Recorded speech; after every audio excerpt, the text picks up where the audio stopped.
One dog did pick up on the scent. They followed the scent through this yard, and it led them to that silver fence over there. Now, once they got to the fence, they were unable to go around it or over it. They went back to the car. Sorters like Melanie go through donated recyclable items, and today they found some files from their old building, charred, that went up in flames February 2nd.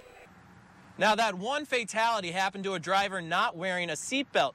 The passenger had one on and survived. The Missouri State Highway Patrol is reminding everyone that the few seconds it takes to buckle up saves lives. Reporting live in Columbia, Brian Bondus, KOMU 8 News. Mizzou's chapter of Youth for Paul gathered more than 1,400 signatures to get the presidential candidate to MU. That's right, Sarah. I am joined by 8 other passengers, and we have been taking a ride on this Ford prime motor airplane from all the way back in 1929. After America honored its veterans yesterday, a Mid-Missouri veteran moved into his new home today. KOMU8's Brian Bondus shows off Corporal Tyler Huffman's long-awaited new lifestyle.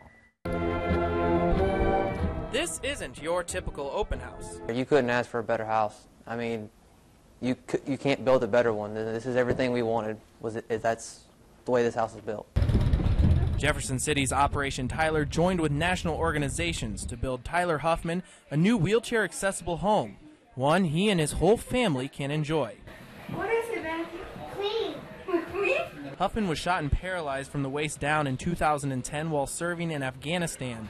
He's part of the Building for America's Bravest program, which the director says can be life-changing. The accessibility helps them. It helps their families to be more independent. They don't need as much support. Tyler got the key to his new smart house, called smart mostly because of the 22nd century key he got that controls the security cameras, TVs, and temperature. Tyler's new home comes with a lot of customizations, many of which are here in the kitchen, like this lowered microwave. Also, the cabinets and stove drop down for easy access, and the house has pocket doors to help with wheelchair movement. All that just makes it so much easier to where I'm not trying to strain, I'm not trying to lift myself up or scrape up against something just so I can reach it. And that makes a big difference to me. Makes all the difference in the world. A world with more opportunities, thanks to a supportive community and a new home. Brian Bondus, KOMU 8 News, Jefferson City. Child Passenger Safety Week. Find out how many parents don't know how to properly set up a car seat. A male suspect shoots at a woman while hunting on her property. And a not-so-sweet decision for Hostess employees in Boonville. KOMU 8 News at 9 starts now. Live from Studio 8A, coverage you can count on in high definition. This is KOMU 8 News at 9. Shots fired in Boone County this afternoon have police in search of the suspect. Good evening, I'm Brian Bondus. Those shots were fired on West Sugar Creek Drive in Boone County, right off I-70 westbound. Boone County Sheriff's Department arrived at the scene around 3 this afternoon. The suspect was described as a white male in his 40s with a scruffy beard. KOMU 8's Alex Dunn was at the scene earlier today and has the story behind the shootings. Jefferson City Police are investigating a shooting incident this evening after finding rounds fired into a home. Police responded to the 800 block of Broadway after getting a slew of phone calls about the shots being fired. A release from the JCPD says no one was injured. This weekend, we followed up on a story we brought you earlier this month and learned the long talked about the Tiger Town tailgating zone could soon become a reality. One Columbia resident is working to move forward with the plan and told us he should have everything finalized by tomorrow. Just to bring you up to speed on the story, Tiger Town would be a designated tailgating area in the downtown Columbia with drinks and live music before home football games. The fan zone had been in the works since the beginning of the year, but organizers nixed the proposal in early August, citing a lack of financial support. On September 4th, Columbia resident Andrew Ort told the City of Columbia Council he would single-handedly fund the plan, expecting to invest about $50,000 into each tailgate. He says he'll meet with the city officials tomorrow to finalize a location for the tailgating zone and a liquor license. Ort says the Tiger Town should be up and running by the October 6th Vanderbilt game. Child Passenger Safety Week starts today. Car crashes are the '1 killer of children younger than 12 years old. Missouri law requires children under 8 to be in a safety or booster seat until they are 80 pounds or 4'9". A national traffic survey found 75% of parents do not know how to properly use child safety restraints. In 2011, Missouri lost 12 kids under 8 to traffic incidents. And if you would like instructions on how to properly set up your booster seat or what seat is right for your child, visit our website, KOMU.com. Columbia is still debating whether or not to adopt a new side-loading garbage truck system. But Fulton has had the same system for over 15 years. KOMU8's Nick Brennan tells us about the system and why Fulton can't do without it.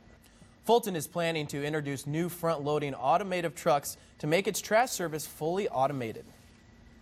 In your national news, Chicago students still have at least 2 more days out of school. Teachers went on strike last week and passed on an opportunity today to end the walkout.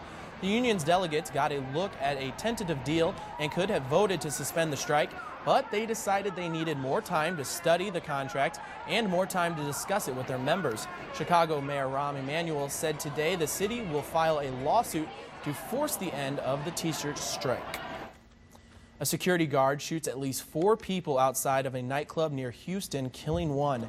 It all started in the parking lot of an after-hours club early this morning. There's no word on why the guard may have been attacked.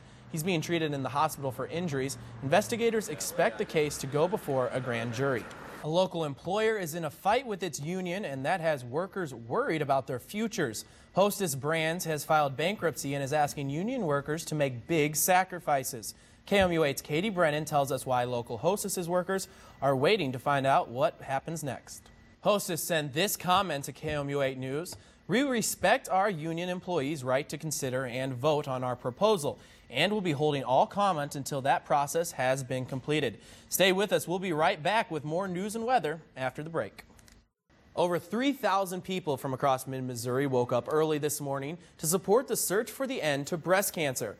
The 3rd annual Susan G. Komen and Mid-Missouri Race for the Cure took place at Mizzou Sports Park this morning. The race began in the front of the Hearn Center before winding through downtown and finishing on Faurot Field. Some race participants say it is community support for the cause and just getting out that there makes it worth it. The U.S. Preventative Task Service recently came out and said ovarian cysts do not mean higher risk for ovarian cancer in women, and ovarian cancer testing can do more harm than good.